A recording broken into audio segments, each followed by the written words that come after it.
Hello students, चलिए start करते हैं। एक्सरसाइज 14.2 का क्वेश्चन नंबर फर्स्ट देखते हैं क्या है। Right the negation of the following statement. हमें क्या करना है, जो भी हमें स्टेटमेंट गिवन है उनके नेगेशन लिखने हैं। अब सबसे पहले मैं आपको समझाऊंगा नेगेशन होता क्या है।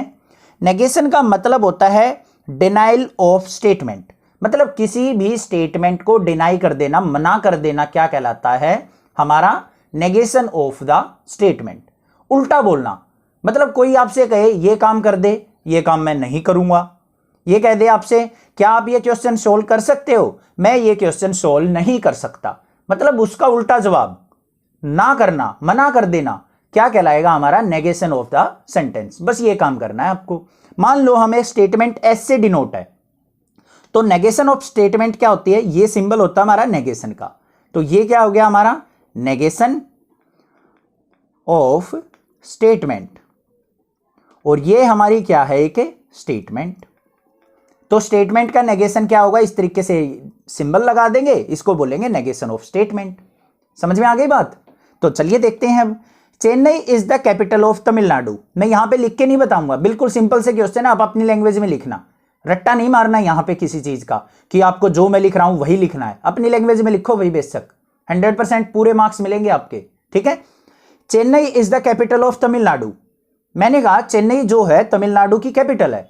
आपने क्या करना है, नहीं कहना है, तो क्या लिखोगे, Chennai is not the capital of Tamil Nadu. ये हो गया नेगेशन। है ना, समझ में आसान है ना। √2 is not a complex number. √2 क्या है, not a complex number. But ये चीज ध्यान रखनी है, कहीं पे नोट दे रखा हो, कहीं आप ये सोचो नोट तो पहले ही आ गया, अब तो इसका नेगेशन बनाना ही नहीं है। उल्टा बोलो इसका, √2 is not a complex number बोला है उसने, तो आप बोल दो √2 इज ए कॉम्प्लेक्स नंबर, बस हो गया नेगेशन। अगले पे चलो।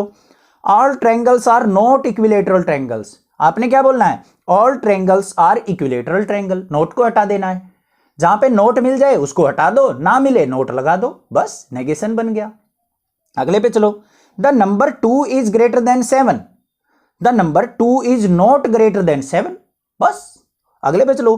Every natural number is an integer. Every natural number is not an integer. समझ में आ गई ना नेगेशन कैसे बनाना है, बिल्कुल सिंपल था। अगले पे चलते हैं। Are the following pairs of statement negation of each other. हमें यहां पे पेयर ऑफ स्टेटमेंट दे रखी है और ये पूछ रखा है कि ये नेगेशन है या नहीं है। तो चलिए देख लेते हैं, अभी चेक कर देंगे आगे हमें समझ में। The number x is not a rational number. x जो है वो रैशनल नंबर नहीं है। नहीं है तो इसका मतलब क्या है, वो इरेशनल नंबर है। यही तो मतलब हुआ ना, रैशनल नंबर नहीं है तो इसका रिजल्ट जो आएगा वो क्या आएगा, इरेशनल नंबर। इस बात का कहने का मतलब क्या हो गया, the number x is not a rational number. इसका नेगेशन बताओ क्या होगा, the number x is a irrational number. यही तो मतलब हो गया इसका। तो यहां पे देखो उस बात का नेगेशन ये है या नहीं है, the number x is not an irrational number. ध्यान से समझो क्या कह रहा हूं मैं। इस स्टेटमेंट को पहले चेंज करो।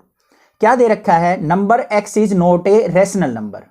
तो इसको मैं क्या लिख सकता हूं स्टेटमेंट को, number x is irrational number कह सकता हूं ना। इसका मतलब यही हुआ। तो अब सेकंड वाली कंडीशन को देख लो, इसका नेगेशन दे रखा है या नहीं दे रखा है।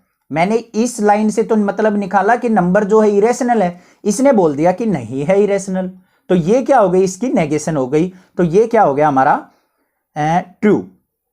पेयर नेगेशन है तो ये क्या कर देंगे हम, ट्रू है, मतलब ये नेगेशन दे रखा है। समझ में आई बात, क्लियर है। अगले पे चलते हैं।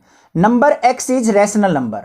इसका मतलब क्या हुआ, x is irrational.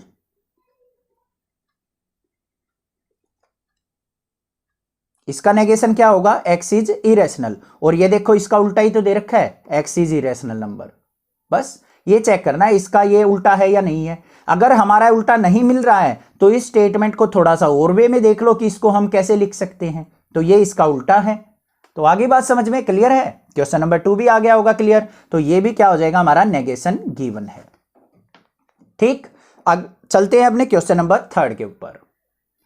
Question number 3 क्या है, find the component statement of the following compound statements and check whether they are true और फॉल्स। ठीक है, स्टेटमेंट सुनो अब क्या है। स्टेटमेंट और टाइप की अभी आ गई हमारी। कंपोनेंट स्टेटमेंट क्या होती है और कंपाउंड स्टेटमेंट क्या होती है। सबसे पहले इनका मतलब समझो। कंपाउंड का मतलब क्या होता है? जुड़ना, पेयर में, 2 में भी हो सकती है, 3 में भी हो सकती है। 2 या 3 या 4 स्टेटमेंट इकट्ठी होके एक स्टेटमेंट बनाए, उसको हम कंपाउंड स्टेटमेंट कहते हैं। और उन 2, 3, 4 जो स्टेटमेंट जिनने मिलके हमारी कंपाउंड स्टेटमेंट बनाई है, उनको अलग अलग कर देना क्या कहलाती है? हमारी कंपोनेंट स्टेटमेंट कहलाती है। समझ में आई बात? ध्यान से देखो, मान लो कोई भी स्टेटमेंट है S, इसको हमने बनाया है S1 statement, S2 statement, S3 statement, 3 statement को जोड़ के, तो ये हमारी पूरी की पूरी जो स्टेटमेंट बनेगी ये कहलाएगी हमारी कौन सी? Compound statement. और जो ये हमारी अलग अलग है, S1 अलग है, S2 अलग है, S3 अलग है, तीनों अलग अलग स्टेटमेंट है, वही तो जुड़ के एक स्टेटमेंट बना रही है, तो ये हमारी क्या कहलाएंगी? Component statement. कंपोनेंट मतलब इसको बनाने में इन कंपोनेंट्स की जरूरत पड़ी। समझ में आ गई बात? क्लियर है? अब चलो भाई चलते हैं फर्स्ट पे। नंबर 3 इज प्राइम और it is a odd number. देखो 2 स्टेटमेंट आ गई ना, और ये चीज आपको ध्यान रखनी है, कंपाउंड स्टेटमेंट जब बनेगी ना तो और, नोर, एंड, नोट, ये चीज बीच में मिक्स हुई मिलेंगी आपको। यहां पे देखो, नंबर 3 इज प्राइम और इट इज ओड, 2 स्टेटमेंट्स मिल गई ना। नंबर 3 जो है प्राइम भी है और ओड भी है, तो 2 स्टेटमेंट्स है, तो ये कंपाउंड स्टेटमेंट बन गई। अब इसकी हम कंपोनेंट स्टेटमेंट क्या बनाएंगे? ध्यान से देख लो, एक बना के दिखा रहा हूं, बाकी अपनी लैंग्वेज में बनानी है आपको। नंबर 3 इज प्राइम, तो एक तो ये बन गई, नंबर 3 इज प्राइम।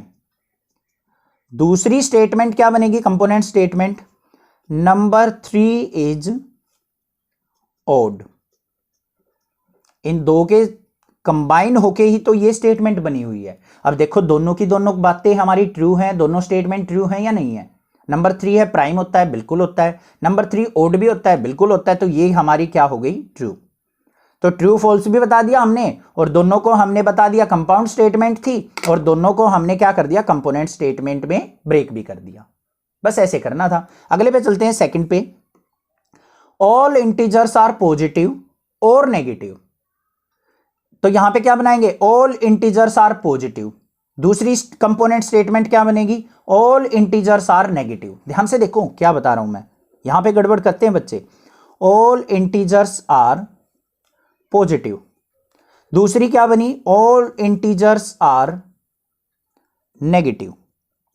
ये कह रखा है। अब ये बता दो ये ट्रू है या फॉल्स है? भाई फॉल्स है। ध्यान से, आपने ट्रू सोच लिया, इसको क्यों सोचा भाई? अलग अलग देखो, पहले इस स्टेटमेंट का मतलब देखो, इसने क्या कहा है? क्या सारे इंटीजर पॉजिटिव होते हैं? नहीं। अब इस सेकंड वाली को भूल जाओ, सेकंड वाली पे मत ध्यान दो, पहली वाली पे ध्यान दो। ऑल इंटीजर्स आर पॉजिटिव, क्या सारे पॉजिटिव होते हैं? नहीं, नेगेटिव भी होते हैं भाई। तो ये स्टेटमेंट क्या होगी हमारी? फॉल्स। अब पहली वाली को भूल जाओ, सेकंड वाली को देखो, ऑल इंटीजर्स आर नेगेटिव, क्या सारे नेगेटिव होते हैं? नहीं, पॉजिटिव भी होते हैं, तो ये भी फॉल्स होगी। तो कंबाइंड जो होगी ये हमारी फॉल्स बोली जाएगी। तो दोनों क्या हो गई हमारी? अलग अलग से स्टेटमेंट फॉल्स हो गई। अब चलते हैं थर्ड पे। 100 इज डिविजिबल बाय 3, 11 एंड 5। अब यहां पे 3 स्टेटमेंट्स कंबाइंड कर दी उसने, तो इनको कैसे लिखेंगे हम? 100 इज डिविजिबल बाय 3,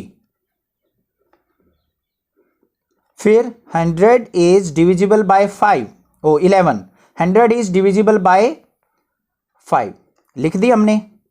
तीनों की तीनों हमने कंपोनेंट स्टेटमेंट। अब ये बता दो ये ट्रू है या नहीं है? फॉल्स है भाई, हमें क्लियरली दिख रहा है। 3 से तो 100 डिवाइड ही नहीं होता, 11 से भी नहीं होता, अकेली ट्रू है, रहने दो। हमें तो तीनों ट्रू चाहिए थी, तभी हम ट्रू लिख सकते हैं इसको। बस ये काम करना था। समझ में आ गई होगी। एक्सरसाइज 14.2 भी हलवे क्वेश्चन है। क्या है? हलवे, बिल्कुल इजी, बट थोड़ा सा दिमाग लगाना पड़ेगा। ठीक है, क्वेश्चन समझ में आए हैं? वीडियो अच्छी लगी हो तो कमेंट करके बताएं, चैनल को सब्सक्राइब कीजिए, लाइक कीजिए और बहुत सारा शेयर कर दीजिए। Thank you students for watching next classes.